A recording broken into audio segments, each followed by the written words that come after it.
Shopping season naman kaibigan, ngayong araw tuturuan kita kung paano magpasa ng pera mula Landbank papuntang Shopee at para ma-update mo na rin yung payment mo sa SPay Later. Panoorin mo tong video natin hanggang dulo para matutunan mo kung paano ang tamang paraan. Nga pala, namimigay pala ng GCash giveaway ang ating channel. Mag-like, mag-subscribe at mag-comment lang kung bakit kayo ang dapat manalo ng ating GCash giveaway.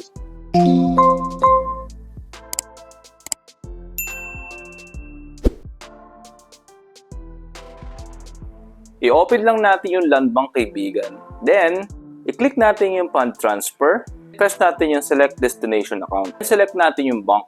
Dito sa search engine, check natin yung Shopee Pay at lalabas yung Shopee Pay dyan. Press lang natin kaibigan. Lagay natin yung account number. Ang account number ay yung registered mobile number natin. Then, lagay natin yung receiver name. At kapag okay na, maaari mo nang pindutin yung proceed kaibigan. Dito naman, ilagay natin yung amount na i-send natin at ang transfer channel natin ay InstaPay.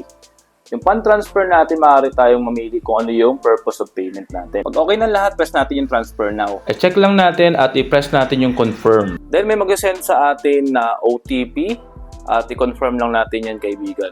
Successful yung transfer natin ng pera or yung fund natin mula sa Landbank patungong Shopee. Open ko naman yung Shopee natin para makita natin kung pumasok na talaga yung pera. Ang purpose ko nga pala dito ay magbabayad ako sa SPay Later. May balance nga pala akong 800 pesos dito. So, ibig sabihin, magkakaroon na tayo ng 2,800 pesos. Hintayin lang natin mag-load at ito na. Pumasok na yung pera natin sa Shopee Pay natin mula sa Landbank. Sunod natin gagawin ay magbabayad tayo sa SPay Later natin. Press lang natin yung Me. Para bayarin SPay Later, press lang natin yung button na SPay Later. Hintay lang natin mag-load yan kaibigan. At mapapansin mo kaibigan na meron akong utang na 1,000 pesos dyan. Ang gagawin lang natin dyan kaibigan ay babayaran natin. Ang pambayad natin ay nagmula sa Landbank kaibigan. At ayan na nga, nakita natin yan. At then press na natin yung Pay Now. Dito meron tayong payment method na kung saan maraming paraan para makapagbayad.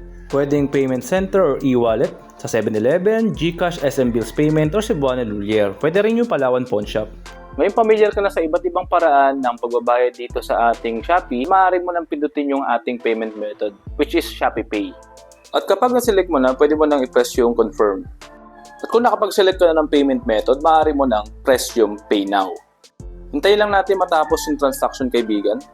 Ita-timelapse ko na para mas mabilis. Then, eto na, naging successful yung payment natin. Kung may natutunan ka ngayon kaibigan, please like, share, and subscribe. Hanggang sa muli, paalam!